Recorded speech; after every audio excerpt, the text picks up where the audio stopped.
Since the last time I talked to my guest, things have only become more traumatic.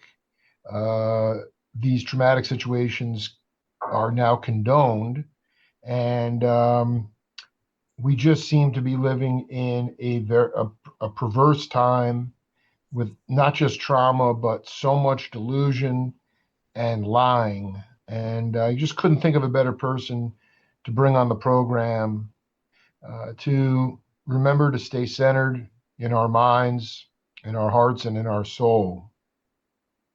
Yashoda Devi Ma, welcome back to the Jake Feinberg Show. Thank you so much for having me on today. And it's always an honor to go deep and to have beautiful inquiry. So thank you for this opportunity. 100%. Back at you. What do you feel is most abundant in your existence right now? What are you in plentiful supply of? Wow. I have to say, I am blessed in every way. And this time, I feel I have all the resources that are needed. I have a beautiful, profound community, people who are willing and devoted. I have friendships that are devoted to sovereignty, are devoted to evolution Hmm. and unconditional love, and really learning what that means to each other. And I feel I'm graced by the Divine Mother all the time with, I'm always taken care of no matter what. And the deeper my life goes with sitting in the sacred, the more support I get. So I feel blessed and living a very sacred life. So I would say that's where my abundance is sovereignty and sacredness. Yeah, no, I myself consider the more that I sort of reflect on the knowledge that you provide, I realize that I am on a holy journey as well. And sometimes you get so caught up in the love, you use the word unconditional love, but you get into a space where because you have connected to all aspects of the spirit and the essence of the spirit, sometimes you getting back into the thinking mind or the normal earth plane is very low vibration. But what happens is people will come along and remark, people I don't even know will come out of the blue and say, I just did 3 hours listening to this drummer talk about his history. It's profound. You're doing great work. Since the last time I talked to you, just cosmically, the New York Times has been using my work in some of the obituaries that I wasn't even aware of. And it's just sort of a reinforcement. I mean, it's profound, but it allows me to understand that I am on the right path. Mhm. And so much of what you do as a leader in your community is actually done in a monastic sort of style. I mean, it's I wouldn't say isolation, but it's done in a singular way, your way, and outside of your friends uh, that may tell you the truth or not. How do you know, or what kind of feedback do you get from your elders to remind you of why you are on your mission?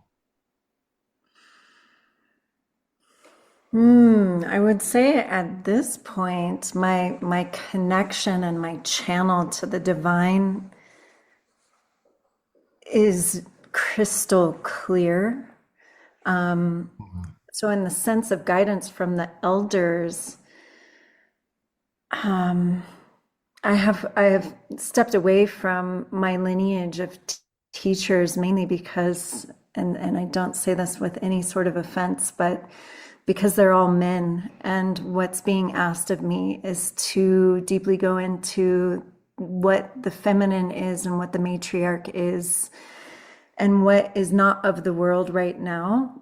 And so I sit in that space of communion with that and the technologies that I work with. I would say probably the last 2 years has been a step away from being influenced by anything that's outside of myself to really hear what's of the future and what doesn't exist in the world as we know it now. And at the same time, being very anchored and very aware of what's happening in the collective state of consciousness. So I would say probably from my past of sitting with my teachers and my elders is really my mission, and the way that I've been taught is to normalize enlightenment. And what that really means is that we're here to live our authenticity, and spirituality, being a spiritual person, doesn't mean you're wearing a costume. Hmm. It doesn't mean that you're anything special, that you've normalized deeper connection and intimacy, and really you're living your authentic path, and what your expressions are, what your voice is, what your art is as a person, what your frequency is in this world, and how can we all participate and play in that. And that feels very alive right now, where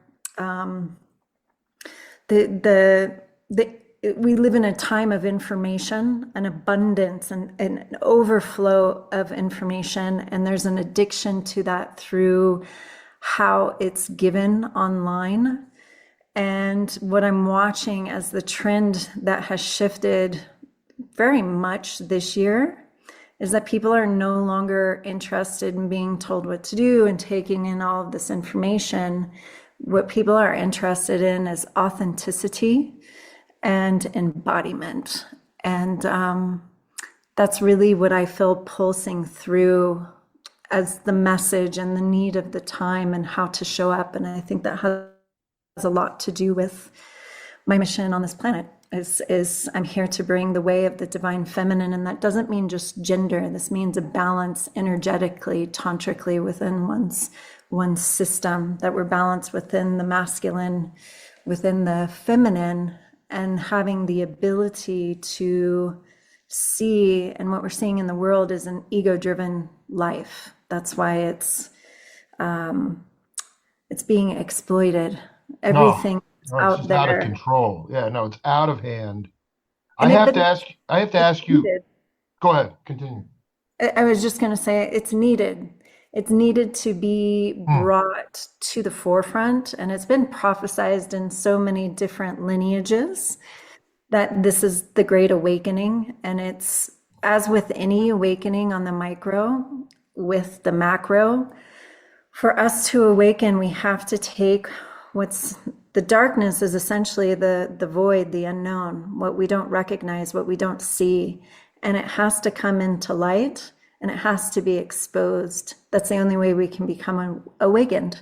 So we're in a time of a great awakening where we have normalized ego-driven patriarchal systems that are kind of the worst of our humanity. And now it's fully exposed, and it's not anything new. It's been here for thousands of years. It's just at a peak. I mean, you said so much there. Can I ask you? I mean, you've always sort of um, explained why you have moved away from your male teachers.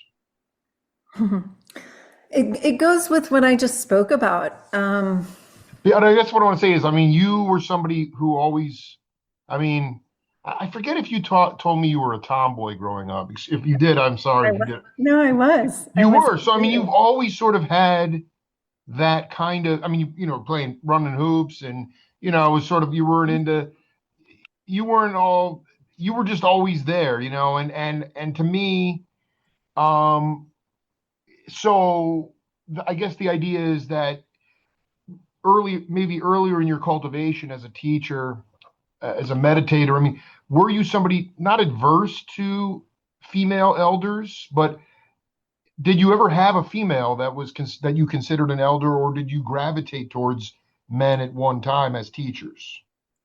I have never had a female teacher. And I have always had men as my teachers. I've always been in industries of work that are dominated by men, whether it be in the fitness industry. Growing up with athletics, I would rather be playing with men, boys at that time, to make me better. Yeah. When I stepped into To make you better.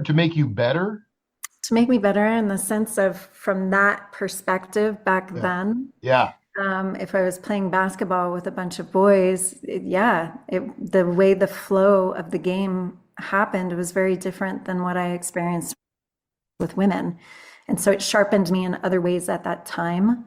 And because honestly, I mean, we have lived in a world where that is the only access that us women have had. So if I go back into the history of the yogic teachings within my lineage, my teacher refused to initiate women into the stillness path that I teach. And that was where he maybe passed away in the 1950s. So that wasn't that long ago. A ascended master who was a woman who walked this earth until 1982, Ananda Maima, she broke paradigms for women to be able to sing kirtan and bhakti because we weren't allowed to. And that wasn't very long ago. I can't remember the timeline of what that was, but she brought that into fruition in her lifetime. And so our choice of having access to women hasn't been plentiful. And I feel my generation, that's just what we knew. That's what we had access to. And so therefore, I learned from men. They were amazing, masterful teachers. I'm grateful for everything that they taught me, the technologies that awakened within me. Everything that I gravitated towards was awakening the Shakti, the divine feminine within oneself, which is what this era and this time is about, is balancing that energy within every man and woman on this earth, including our planet. And I think there's just been a big awakening that's been pulsing since 2020. If we look astrologically at what's been happening, particularly with our country, there's a big awakening that's been sweeping through, and it's really looking at systems. And there is a depth of knowing that the patriarch has a supremacy to it that no longer works for all people everywhere. I don't know if it's ever worked, but the awakening is that we no longer want to participate in it. And so that weaving out for me became very conscious probably around 2021, where I really stepped away from my teachers and wanting to go inward with the technologies of listening to what the Great Mother had to say to me and learning from more of an esoteric value between listening to the plants and working with plants to listening to them through the earth, to the technologies of breath and mantra, going into stillness, all of those things coming alive that have guided me into a more, what we would say, more of a spiral system. More of what the matriarch isn't really necessarily replacing men or the patriarch. It's really about creating a circle. And so it's for the people. It's inclusive is what it is. And it's honoring in so many different ways. And so that step away gradually started happening through the divine guidance of my own practice. What is, if you could share with the audience, your communication with the Divine Mother, what is her wisdom as it relates to is she unabashed about, because you said very eloquently about how women in general, the patriarchy, it probably never worked, but it was always kind of extreme. It's always been there in some one way, shape, or form. Um, and I just wonder if she has told you that it's okay to sort of disconnect from that world. I mean, that to me seems like the bifurcation of like where we're at in this society where it's like it's almost impossible to come, you say, well, we'll meet you halfway. But the patriarchy doesn't look at it like that. It's all they take it all and they pillage and in the most extreme forms, you know, there is no one more supreme than them. And I just wonder if the Divine Mother has given you the wisdom to say it is how when you say inclusivity, how are you able to bring that inclusivity in when you know what the patriarch has done over, you know, generations of time in the world, to make that inclusion very difficult? Right. And I mean, it appears on the outside that it's even worse, right? It feels like it's clinging on for dear life. Oh my God, every person that's appointed at any position in our government is the epitome of the extreme patriarch. Or if even if it's a female, she embodies masculinity, whatever that means. It Right. is so insane. But I wonder, like, because I've been thinking a lot about this, and I guess we probably did like our last interview around like the early part of you sort of breaking from your male teachers and sort of moving into this plant-based evolution with technology, inner technology with breath and mantra, but just in general, it's just very hard knowing that there's never been that there's just been so much trauma, and yet you still want to try to be inclusive. And I Mhm. just wonder how the Divine Mother is trying to square that, or how what you've learned from her in how to do that. Right. I mean, I think what's beautiful about the cognition of the technology of yoga, even though it was 5,000 plus years old, it really is universal. So if I'm going to like skim the difference of the patriarchy to the matriarchy, patriarchy, and I tend to not say it's not masculine, even though it's men and then women who have been modeling off of That's that right. That's right. system. It's more ego driven. So when we understand the psychology of the mind, it's the ego, and the ego is the me, I, and it's self-seeking if it doesn't identify with the divine. So if it's not in a practice and going inward, then all it does is look outward. And so the patriarchy is greed, it's violence, it's domination, it's exploitation, it's hierarchy, it's scarcity, it's separation, individualism, all the things that we see, right? And this is connected to the ego when the ego is immature, when it has no sacred practice and it's not connected to the divine. When we look at the system of the matriarchy, it's about regeneration. It's about love. It's about communicate. It's about community. It's Mm. about mother-centered ideology. It's about balance. It's about gifting economy. It's about life that's sacred and reciprocity.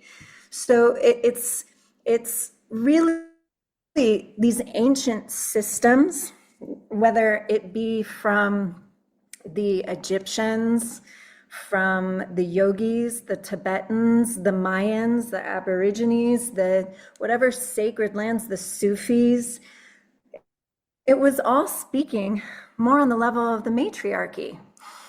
Long ago, it was more divinely balanced in these ways.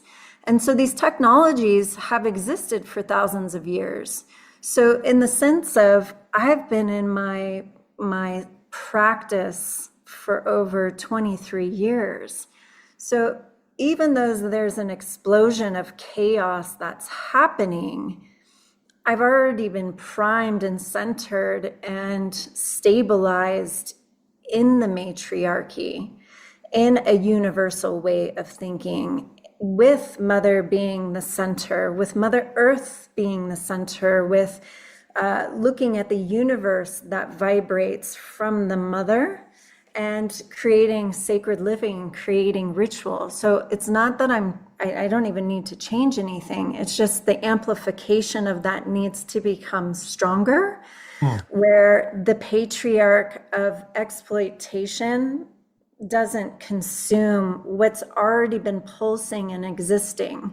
So if I, as a meditator, have cultivated becoming the witness of all things, I'm an observer. So I sit in the seat of observation, and from that place, I then perform action. What I have observed pulsing through social media and through seeing patterns that are in the collective state of consciousness, what I see in contrast to this huge chaotic exploitation is a great awakening. This is the biggest awakening on this planet that I have ever experienced in my almost 5 decades. It is the most that I've felt Mother Earth speaking. She's speaking loudly. There's an alliance that's happening that's on more of a subtle tone. There's connection on more of a celestial and a galactic level that's actually happening on the planet. You just have to have the ability to see all of everything that's happening. And the last thing that I'll say with that is, from the yogic perspective and other prophecies, Native American prophecies, and other esoteric knowledge, this time has been predicted. And so from my lineage of understanding, we stepped out of the darkest era of time called Kali Yuga in 1905. And that era ended, and that time is what we're seeing right now in the players of authority all over the world, not just America. We're seeing the tendencies of what I just described in the patriarchy at its highest level. There are mythological stories, one of them in the Vedas called the Mahabharata, and in that is the Bhagavad Gita. This story is written to a T. The leaders are exact to the characters that are in the story. The things that happen within the rulership and government is exactly the same. So it's already been written. The players on the other side who are dharmic are the same alignment of who people like us are, trying to bring light and knowledge to the world and to raise into a new frequency and a new paradigm. So it's written. So if we go back to observing from 1905, we stepped into what we call Dwapara Yuga. It's a time of information. It's a time of technology. And we can see that because from 1905 until now, we've quantum leaped in so many different ways. It's moving so quickly. And so we have right now the dawning of enlightenment, is what a lot of great masters referred to this as. It's the flicker of light in this change of an era. And there's 2 different species that walk on this earth, one of them being of Kali Yuga. Old tendencies that no longer are of the future, but yet they're still here. And on the other side, there is a species of Dwapara Yuga, people who are understanding how to use their mind to heal the body, how to move more into our natural abilities of connection through our minds, through the field of feeling, through manifestation of understanding that we're not alone in this universe, through other intelligence that's beyond just this planet. And so there's a contrast. There's 2 different species, and you can see the bifurcation that's happening right now, where some of us can see the great illusion and the veils have been lifted and we think, wow, how can this be happening? right? It's like delusional. And then on the No, I other mean, it seems side, like we're like living in an insane, we're like trapped. We're not crazy, but we're being trapped in an insane asylum. They're saying you are correct. We're not going to let you out, you know? but this is the thing with consciousness. Everything is consciousness and it's a Right. frequency. So at the end of the day, when you ask me, how is my life? I am not actually experiencing that in my everyday life. I Hmm. don't experience that. I don't attract people like that into my life. And it's not that I'm ignoring life. I very much have one eye in, looking at absolutely everything. I feel the field of thought and I feel the field of emotion, so I can feel the full range of the collective state of consciousness. But my frequency is at a different level of attraction. And so when we're talking on just on a quantum level or quantum physics that is connected to spirituality, there are many of us who have been working on a higher frequency of thought, a higher frequency that vibrates within our emotional mental body, and we experience something completely different. And so it's described where this is the split off of people operating on different frequency levels. So whatever it is that you attract, if you're in the paradigm of how these leaders operate, then you're going to be experiencing, let's go back to the patriarchy, greed, violence, all of these things, dominance. It can be out there, but that doesn't mean that you attract that in your life. So this is where it becomes interesting, and it's kind of, it's a game of consciousness. That's why they call it the Leela. It's a play.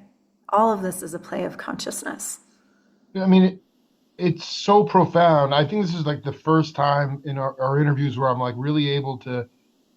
A lot of times you just are waxing poetic, and I just it takes me a while to like go back and listen to it. But everything you're saying is operationally how I have tried to live in my existence, and I tell people that too. When you operate on a certain frequency, on a certain vibration, in my case, building community and healing myself through what I call voltage on the bandstand, and then through interviews, you attract those same kinds of people in your life. And so, I have to ask you, Shodama. I mean, you talk about this balance of um, the balance of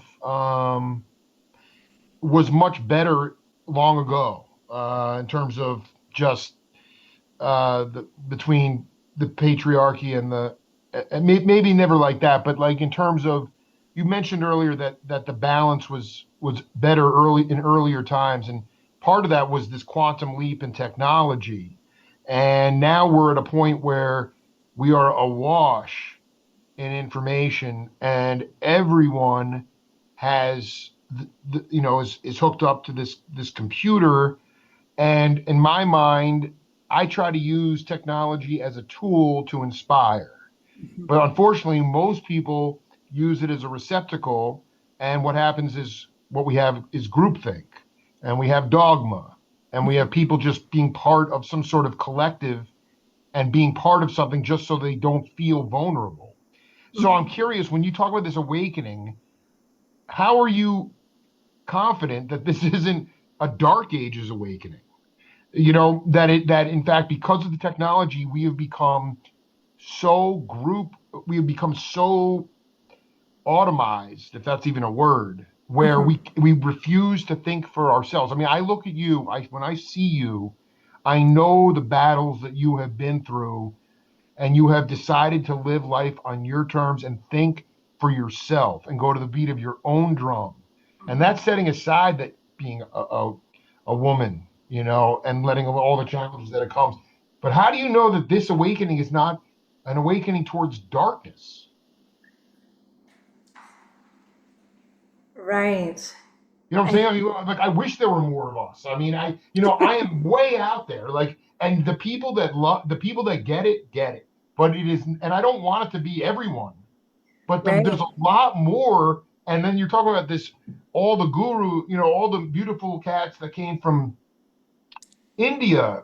And now India is just like, I mean, not that there isn't still that beautiful stuff, but it's that quantum leap in technology. And we're beholden to this monolithic group think. I mean, and whether it's politics or whatever it is, it's just I see people just just receiving information instead of producing information. That should be used as a tool. And I just I want to believe that there's this age of this movement towards a new era. But I guess the bottom line is, how do you account for the dumbing down of our world, and that the awakening isn't leading towards something more nefarious?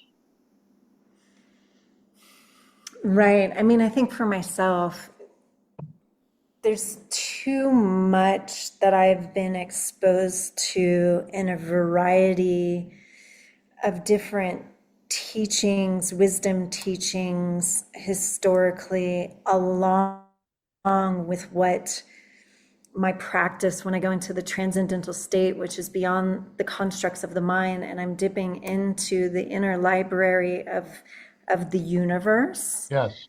it says otherwise.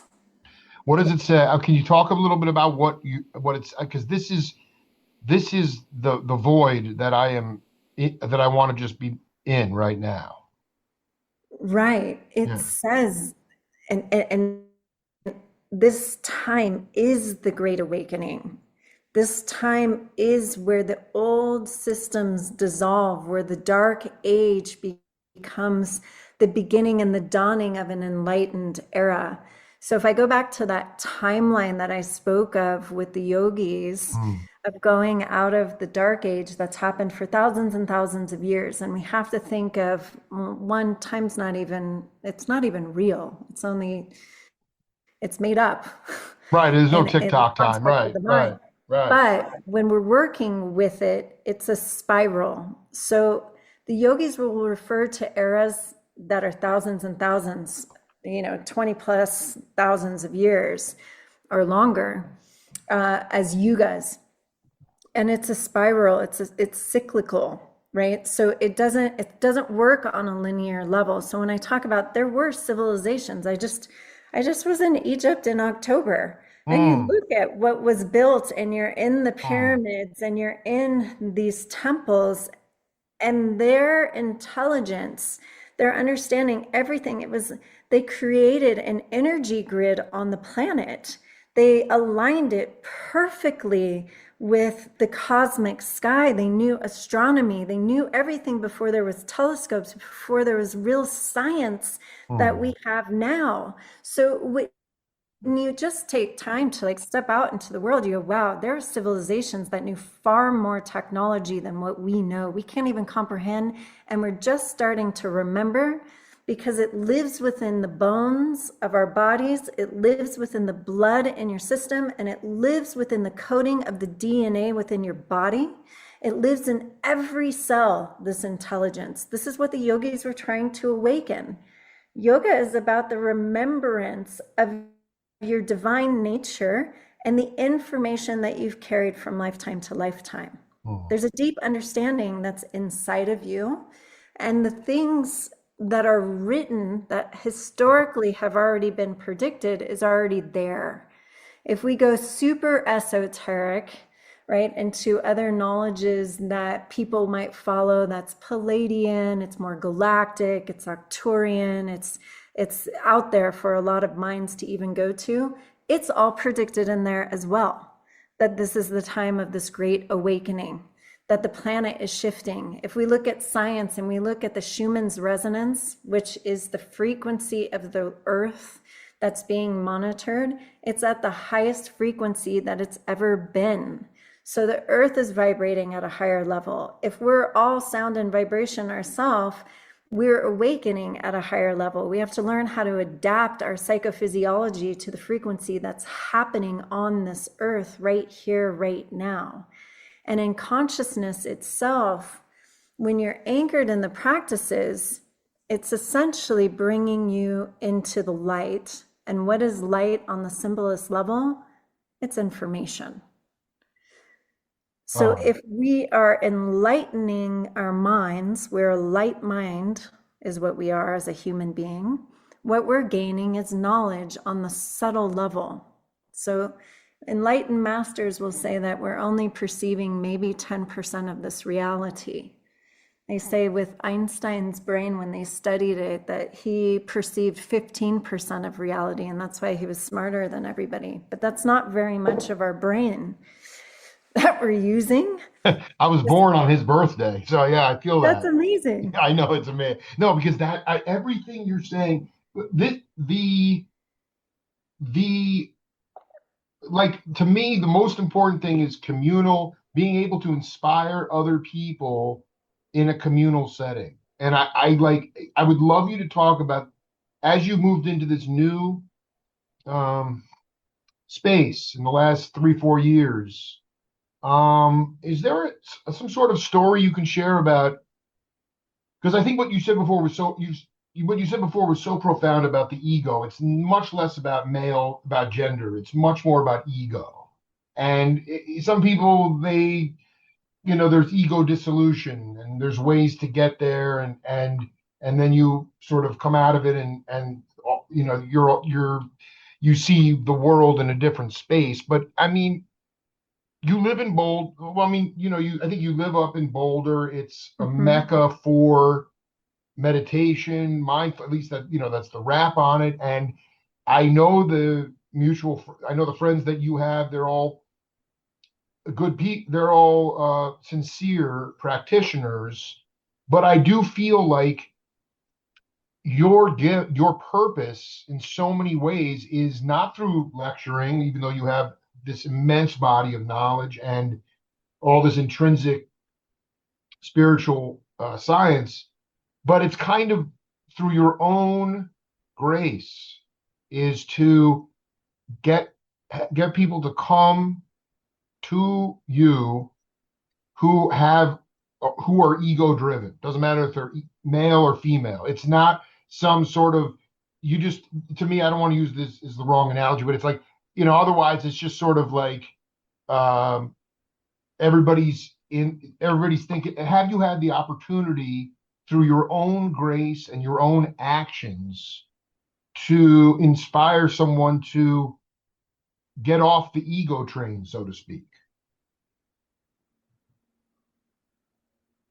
Right. I mean, what it is, like I'll go. I mean, I just to share a quick anecdote. It's like, Mm-hmm. I'm a journalist, but since really coming out of COVID, I have made it a point to, as a patron of my brothers and sisters who play music, when I go, it is a tribal experience. What you talk about, this enlightenment, this light, like I become so tribal and so in samadhi, just sort of just out, that all the musicians within 15 minutes, their eyes are closed. Everybody's listening. The music goes to a completely new level. There's Mm-hmm. people in the audience that, if they don't know me, they're saying it's all about him. He's making it all about him. He's totally out of control. But actually, I'm listening to the grooves. I'm trying to Mm-hmm. push the music to a higher spiritual plane in the same vein as John Coltrane. And so over time, um, people that are a little bit on the fence about me, or they come around, they realize that I'm in it merely for devotion. I'm in it merely to raise my community's collective consciousness. It's my contribution, and it is my subtle enlightenment.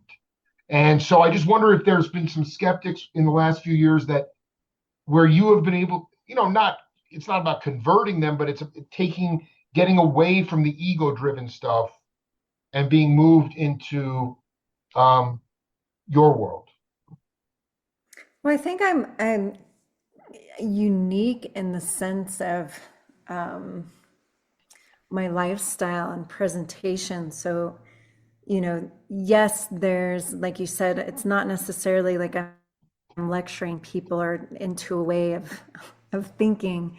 It's if you step in my studio, you feel something different. Oh, I believe. If you enter my house, you completely fall into a different vibration. Mm. If you hang out with me and you're in flow, you'll feel how your life can enter into a different way. Or if you hang out with me enough, you just start transforming.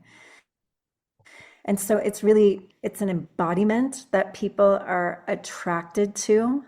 I'm not going to attract somebody that is a fundamentalist Christian and completely, stuck in one way of thinking. That's not the type of person that I attract. I attract people. I'm a Vedic astrologer, is one of the things that I do. And if I look at your chart, I attract when you are in a transit and cycle that is referred to as Saturn transits. And that's when life is forcing you to change. Whether you want to or not, circumstances of lessons that need to be learned that you've avoided will accumulate up until those transits Mm, hit, mm, and things start happening, and you are either forced into change, or there's a percolation of curiosity that starts to happen. So this could be, the first Saturn transit, and it's not always the first one, but you might experience that 27 to 30 years old, where I'll get a lot of people around that time that will come to me. Or maybe it's around 57 to 60 years old, and they're coming to me in their second Saturn return. And then there's another Saturn transit that's pretty pertinent and profound, which is called Sadhisati. And it's when Saturn transits over your moon, which means it changes your entire living inner landscape, essentially. And you will be challenged in these different ways. And I find that you will find me in those times, because I can help usher you through that transformation with more grace. We can't avoid the lessons that our soul came here to learn, but we can certainly learn how to not avoid them and ignore them, or be in fight or flight or whatever it is and make more trauma. We can learn how to do the alchemy and learn what it is that we need to learn. And so I find when people are coming to me, the key ingredient is they have a willingness that's happening. Even if they're not conscious of it, it's on a subconscious or soul level that they have a willingness. They know they came here to evolve. They know that once they get into the practices, their ego, the intellect and the ego will fight the practice, but their soul will be moving them through the practice, where they start to break down a lot of their survival mode of life. And this is where, when you talk about what you have created with music and how you step into a place, because this is very matriarch driven, yeah. we're here to create community. And again, there's a collective state of consciousness. We're one giant mind. So there are themes that we're all processing. So when I bring people together, I'm always trying to get you to see that you're not alone in what it is that you're processing. You might have different characters in your story, which are people in your life, but there's different things that consciousness is bringing alive. And I would say right now, even though it appears to be the big separation, right, because there's two different species on this earth with different mentalities processing out into life, there is a fair amount of us that are interested in creating strong community and unity. We're interested in healing generational trauma. We're interested in coming in, whether it's with music, whether it's with meditation, whether it's with sports, to create this vortex that we can go into that takes it to the next level, where we tap into this place that I call the transcendental, that place of being, right? Where we listen. And this is what's so wonderful about music, is that we can access the same place as meditation. And you just start listening it, and it starts to inform you. So that the people who are all playing together tune into that, and then magnificence is made. And that's the same thing with our collective state of consciousness. So I think there's enough people who are yearning for the same thing in consciousness, and we are all migrating towards each other. We're all colliding. We find the teacher, we find the musician, we find the artist, we find the documentary, we find the books, right? And if you're fear-based, then that's what you attract too. If you're greedy, then that's what you attract too. If you're in domination, and that's what you're going to attract. So I think it's really has to do with the universal laws of nature, and that one of them being the laws of attraction. I don't find myself attracting people who are going to be in the fight, even if it's online, where, Instagram, that's probably the one place where there might be more conflict on there, and I haven't experienced it as much, really. I'm sure, as one becomes more well known, it opens the can of worms in that way. I also feel I want to just stop you there because one thing recently, just a couple weeks ago, which encouraged me to reach out to you. My feeling is, and I think you already know this, but what I've been noticing from you is that people, as a journalist and as an author, as a ambassador for the music, like I said, it's all about producing content. Now, again, when you get bigger, some people will just try to bring you down or things like that. But my feeling is like one of the modeling things that you're doing is you're creating content, and the idea of receiving information. People are not using, it's new media. It's not social media. It's new media, Mm-hmm. meaning I don't care if it's talking to plants. I mean, I want you out there talking to plants, on like communicating with plants. Like, people need to find their own niche of artistic creation. If you can commodify that, great, but that's not a necessity.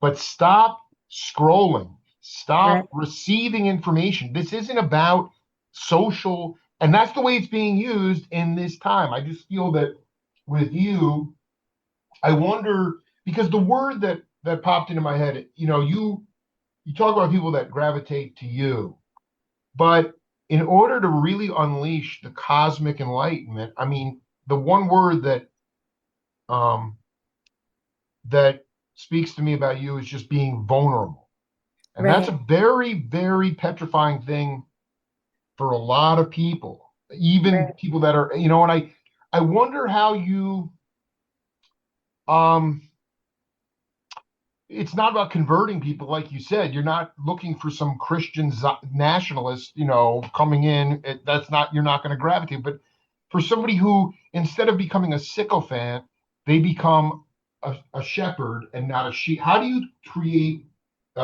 Excuse me, I don't know the feminine term for shepherds, but I mean, how do you create the people that so they can let that vulnerability just sort of wash away? Because for me, I mean, it used to be going into the vortex for me, used to be a little bit uncomfortable. Now it's imperative. And the best part about it is that, happiness is our divine right. And the best feeling is after the show when the cats get off the bandstand, doesn't matter what genre of music it is, and they say, that was fun. They don't even remember what they played because we were Yeah. awash in the mist. It's just Sufi stuff, and Yeah. it's so beautiful. So my feeling is like, I guess that's it. How do you generate How do you generate cats, or not push them, but help them lose that vulnerability, and then ultimately, Yashoda, the thing that I always think about you is you make me happy when I see you. No. And Oh, so it's like, happiness is our divine right. And I just want to make people happy. That's kind of my only, I fall short sometimes, but in that space in the vortex. And so what's that vortex for you when people can sort of, it must just be when they come out of it and they're just like, that was a blast. I'm so happy. well, I think it's mixed, because I'm really taking people, when you come and you learn from me, and I'm initiating you into these deep practices. Yeah. One, I I've walked through the valley of the shadow of my ego death, that it's not just a one-time thing. Oh, You face yourself over and oh over. my, yeah, over every day. Yeah, totally. That's what we're doing. We came here to spiritually evolve our soul. And so I believe deeply in being integrated and embodied as a leader. I also believe that one of my purposes and one of my big lessons in this lifetime, and in the places that I've been set with the things that I've seen behind closed doors, that I am here to learn humble leadership. I'm here to learn how to have humility within leadership, and that doesn't exist in our world very much. That's a very good point. That So, is, yeah, that's a really interesting point. and so for me, when I'm taking people to these deep places that I might call scary or terrifying or whatever it is in the beginning, I have to be the example of humility and vulnerability. I need to show you that it's okay to be able to do that, to walk through the fire and not get burned. If I don't do that, then I'm fake. It's not real. And that's really what social media has been. And I like how you transformed it into its new media. We're here again. People don't want to be told what to do anymore. People don't want to be spoon fed all of this information. There might be some people that do, but as we've matured, what people are looking for is authenticity. Absolutely. And so I pride myself on authenticity. And that is when I'm right now, because I haven't been creating a lot of content, and the pulse and the listening is, it's time to do that. And it's time to come from a place that's authentic. It's time to come from a place of pulling the veils, at least in my world, of what the facade of being a spiritual person is, because it's been a character dressed up in a costume sounding like they're spiritual, but they're really not. And so what this time is asking for is, can you be vulnerable? Can you be authentic? And people know that. People feel that. Absolutely correct. Whether 100% correct. like whatever medium that is, whether you're a spiritual teacher, whether you're an author writing books, whether you're a songwriter, and this makes the difference between a beautiful embodied singer and somebody who's performing, right? When somebody drops into their heart and they're not in their head to hit the perfect pitch, people love when they can feel your heart. And I that's mean, what I making, think. hitting a clam or making, there are no mistakes. I mean, that's the point. It's a gateway towards complete, in a musical context, it's completely, I wanted to say something about about your content creation, because a lot of times it's also this sort of self-fulfilling thing where people somehow put they talk to the camera, so you're seeing their face. Like, you'll do things, you'll talk about different types of meditation or upcoming things, but it's a very kind of hedonistic thing, whereas what I'm ultimately trying to do is project my light onto other people. And so in some way, my advice to you is to find a way, because you have all this beautiful content of yourself, and then it's not about testimonials. It's just something along the lines of projecting your light onto other people, and within the new media realm, within the digital media. Most people, the reason I go back to this darkness awakening is because a lot of people, I don't want to say they feel defeated, but technology is an excuse to even turn your brain off more. Instead Yeah. of using it as an electrifying force of voltage, if I put the phone in front of my face and was talking to people, and that was I would never, like, I have to walk through the belly too. And the only way I know to do that is project the light of other people. And for you, the next step, because after a while, you can just feel like, oh, I'm creating too much of the same thing. And I just want you to try to think about the way for you to use new media as a vehicle to project embodied, vulnerable light of others. I think it'll be an amazing way to continue to feel inspired. Like I said, I mean, it just, my does the in the writings about this time that we're in, it's all been written about. There are Mhm. stories about exact, archetypes, things that are happening in today's world. Is there, I don't even want to get, I don't even know if I even want to know this answer, but I just feel like when I when I reached out to you to do the interview, I just said, um, I just worry. I don't worry, but it, what, what is the, is there, are we all going to sort of land on our feet as we move into this new age, or because of the despair and the last cries of the brutal patriarchy that is sort of falling away, in true patriarchal fashion, are they going to take everybody over the edge with them? And the question is how to deal with that as a meditator, and as a leader, as a humble leader. And I just wonder what the text says about moving into this new period. Are we going to go back to a period where, I don't know, it's just hard for me to fathom that we'd be, sitting around with no technology and no and having massive economic collapse and a lot of despair, a lot of commodification despair. But yet, is that the beginning of the new time, or is it something a little bit? Is there are there writings about that? Yeah, I mean, as with every great awakening, it's always chaos. Inside of the chaos is a divine organization that's actually happening. Yeah, So it's almost like vomiting out the darkness. It has to come to the light in that's its right. That's fullest right. That's right. fashion Yeah, for the new ways to come through. And I think what's imperative in this time is that we recognize the power of the people. There's a smaller amount that are truly just creating misery in this world. It's a very small amount of people doing it. And we have to wake up to the fact that we could all stand together and say, no, I'm not enrolled in this. right.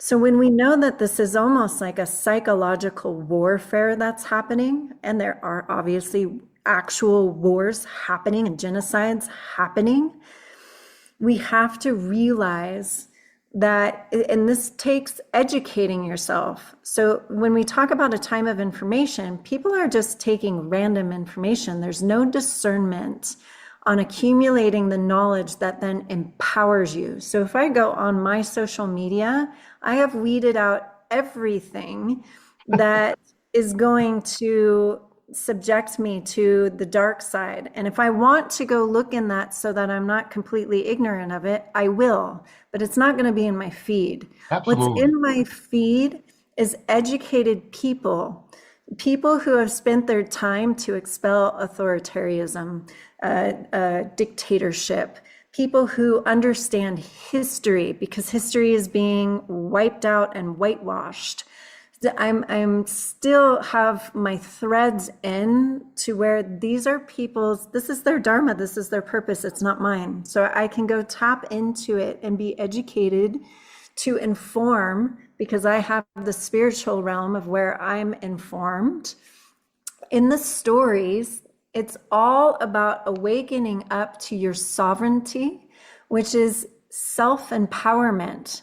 You have to stand against your own darkness. So if we take this from the micro or from the macro to the micro, when you're awakening in life, when I'm teaching people and guiding them, holding their hand to walk through their own darkness, I'm not going to be there when you have an addictive impulse that comes through you in your own house with no one around. You have to have the ability, the willpower, and the courage to say no to yourself and your impulse and your craving. You have to have the willpower to move beyond it and move in the direction of intention and where it is that you're going. So, as a people and as a time, if we're looking at, if you study dictatorship and all of these things that are happening, they feed off of fear. They want that. They're creating chaos. They want you to feel despair. They want you to feel survival mode because that's what keeps you down. That's what makes you not want to go vote. That's what makes you not want to do anything. You just feel exhaustion mentally, emotionally, and physically. And now you're sucked into the strategy. And if you know what the strategy is as an empowered sovereign person, you're like, I'm not going to play that. And I felt that in February, and I did. I got pulled in where I was like, oh my God, I need to go out into nature. I need to leave. I need to go be in nature. I need to listen to the earth. I need to recalibrate. And I did. And now I'm like, okay, this is the world that we live in. You have to have extreme adaptable resilience. You need to know, what is the vision? What are we moving towards? Anybody who's a pioneer and a visionary is somebody who's of the future. And if we want a new earth and a new way of being, we really have to band together as several communities like Minneapolis did, where they came together and instead of creating more violence, they band together as a community. They are such a model of what this future is all about, is exactly what they did. It's so powerful that they came together to feed each other, to help each other, to sing in the streets, to have resistance in a non-violent way. That is the intelligence that's being asked in this time. And a big one is, they want to strip your hope, because if you're hopeless, then we become like zombies. And then you become a follower. You're a sheep. We don't want sheeps. Like you said, we want shepherds. We want people who are able to lead our smaller communities all together and stand as a people. And I really believe that this is what this time is about, is awakening to the power of the people, and a revolution needs to happen. We all stand together and say, no, I know. We don't want to follow this. No, we don't want to fund this war. No. And to stand up, we have to participate. And this is same with the microcosm of your own enlightenment. You have to stand up against the darker tendencies of the self and the ego. It's only you that can slay that. And that's what the Bhagavad Gita is about. That's what those stories are about, is awakening to your higher self, getting out of survival mode and fear, and empowering yourself to move into your higher spectrum and claim it. Claim it, own it, embody it, be it. We have to, and we have to be the many people that are doing that together. I was really excited to see that I just wonder about different modalities of getting into a yogic state for you. Obviously, we've talked a lot about the meditation practice that you have done for over 2 decades now. Mm-hmm. And now I see, I just saw you you said practicing your rhythm, and mantra is part of that. But I wonder, are there other because like I did more sort of stillness meditation today than I have in a long time in preparation to talk to you. And it's very therapeutic, but like I said, I try to access my yogic state in different settings. And I wonder if you are looking to be vulnerable in certain areas, rhythmically, dance, not that you haven't done it, but really find other modalities or other areas where you can access samadhi, or a really heightened state of enlightenment. Oh, yeah, I've definitely stepped way out of my comfort zone in the last 4 years. Working with plants has been a big one, and allowing myself to be in ceremony and communing with plants. That's been way out of my comfort zone, and something that's opened up my inner eye in ways that I couldn't access before. Mm. And in that exploration, it's also opened up connecting with my inner child. And my inner child has wanted to dance and to paint and to play music and to sing.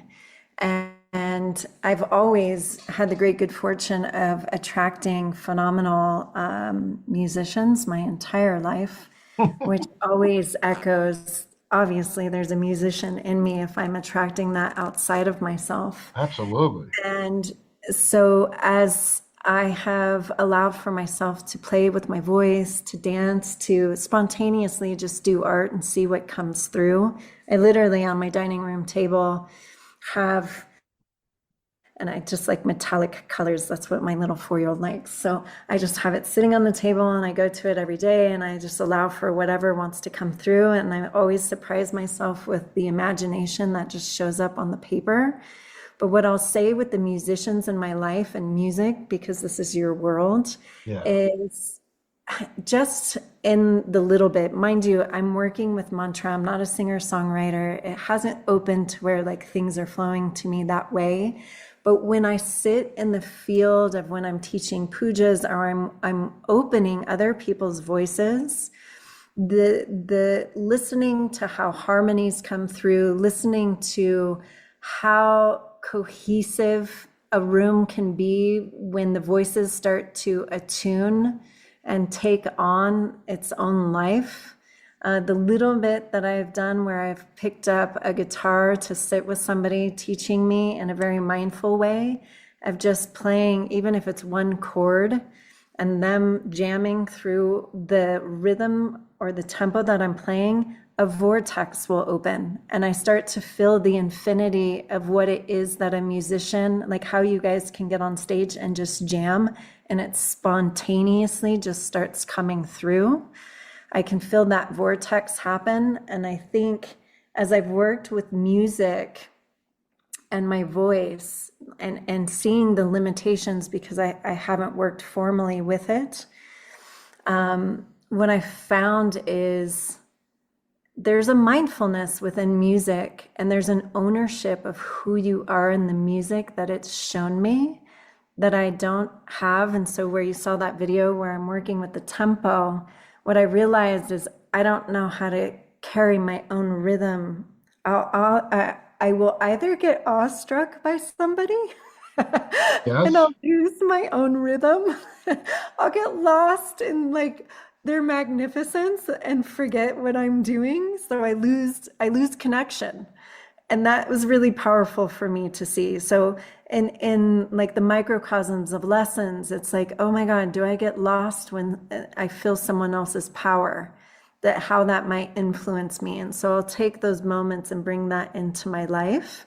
Can you hold your own together to create magnificence together?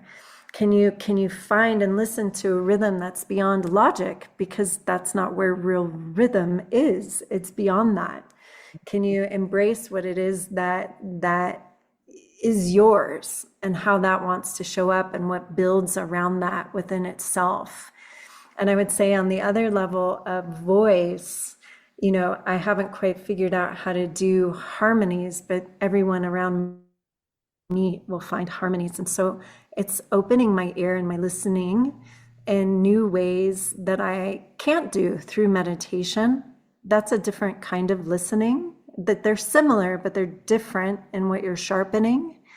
And to be able to find where does my voice fit in with the many voices. And I think that's really, really important. And it's been quite profound to listen in at a deeper level in those ways. I mean, it's so eloquent. I know you're not a singer-songwriter, and daily practice meditation often is mantra based. I just I can tell by the way you dance that you have everybody has rhythm. Mm-hmm. Everybody does, and it's not you.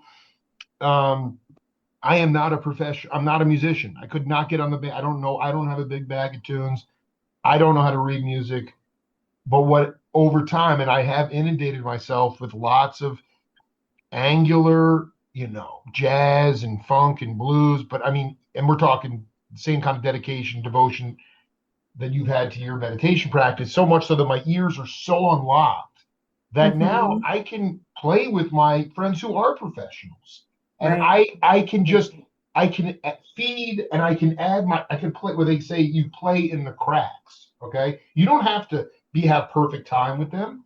You can just find a space for you to fill in. And my feeling is like, again, my only advice, and I was like, there's no way I can provide any enlightenment for Yashoda Mom, but aside from content of projecting your light on other people, the other thing is because it's cathartic, and I guess we'll have to explore this in another time, but you said it's a different style of listening, but you Hmm. need to go down, buy yourself a pair of bongos or a conga drum, and go and find drum circles, and just allow yourself to marinate in that unquantifiable rhythm. Because the funny thing about music today, especially, I mean, I'm 48, but a lot of the cats that have I gravitated, like you said, all the cats that I've gravitated to in the last couple of years, they're all in their 20s, and they're all just like, it's not just how they're great musicians, their concepts are great, and they're pretty egoless people. And the other problem is they don't really get paid for. I mean, music is not seen as a viable profession anymore. Yet when you go to a spiritual setting like I am tonight or I did last night, doesn't matter what genre it is, the the it's impossible to quantify the healing effects of rhythm in music. And Right. that's why the bean counters say, oh, well, yeah, there's something there, but we can't quantify it and there's nobody here. So, you can sell some merchandise, but we're not going to pay you for the gig. It's a very weird, that's a whole other part of the sort of the lower energy and existence that we live in. But Yashodama, I'm telling you, I believe that when you get into that group collective and you forget about people's levels and you just start reacting to the first sounds that you hear, it's so different from mindful meditation sort of Hmm. music that it's going to open a portal for you that is just going to it's going to bring you so much joy, because Hmm. that's the whole point is like Yeah. it is, and like I said, I'm not a musician, you know what I'm saying? I just go and try to do what affect change in my community. And so that would be the other thing outside of the meditation community. There's Yashoda in the middle of Boulder campus in a drum circle, rocking out, and to me, like, that's just, Totally. I think that's just because, like you said, the best part of it is, and my kids have done this for me too, is that just their births alone, like, cracked me open to allow myself to access my childhood, be a child again. And it's the most beautiful thing in the world. And you're already doing that, but I do feel like a lot of people that come to you, they're all wrapped up in the milieu of insanity that we're dealing with. And for you to be a more effective teacher, it's important for you to get into a real collective of rhythm, and it will even expand the unquantifiable healing of you even to a higher degree. Again, it's about being vulnerable, but you're in a good place in Boulder. I mean, there's got to be drum circles around, you know? I was just talking to my friend who is a great musician and ceremonialist, and she does African drum circle down in Denver. And so she just said, "Hey, Oh you my, should there you come." go. There, I mean, that's, I'm just saying, like, to me, like that, the recent content I saw of you, I could listen to you for hours talk. Hmm. You're never preaching, you never lecturing. I mean, you have, in some ways, Yashodama, you have it's the forever journey, but the idea of being a humble leader, you're there, and nothing's going to change that. And so Thank you. now it's just like being like, okay, well, this is a beautiful ship, and it's got my name on it. It's not going anywhere, and now I'm going to take a raft and find another unlimited well of completely different rhythm through enlightenment through rhythm, because that's what I've been up. I mean, it is, and it's beautiful because you can mix the two. The thing about me is I need to come back to a mindful practice, because when I'm not operating in that fanatical state, the next day, what you described about kind of just feeling emotionally exhausted, physically exhausted, that's me. Right. So, it's really, it's just, it's this whole spiral. But let's let this marinate for a little while, but then maybe we can come back later sometime this year and do another interview. Absolutely. I really am profoundly humbled by you. And like I said, I'm not, you're one of the few cats that um, it would be, final question, did you break away from your male elders because they lack the humility as a leader? Yes. That's it. One word. Yes. I mean so I mean that's the because you don't have that. And yet you preferred to play. You've had both sides of the spectrum. You didn't grow up in playing with dolls and doing all girly things, even though you are. But you had all that, and yet you still come to the table, and it's just like yeah. I mean, you're just a vessel, and all the information comes through you, and that's because you have humility, and you should be really, really humble. You're very, very proud of yourself, Mm. and it's in infinity, Yashoda Ma. So much love to you, and thank you for everything. Thank you so much, and thank you for reflecting that to me and observing that. And that means a lot. It's truly one of my lessons that my soul came here to learn. Well, So you're doing it, and be cool, and we'll do it again. sounds good. Blessings and so much love, and Much love to always you, my a friend. Be joy. cool. All right. Later. Thank you. Bye. Bye.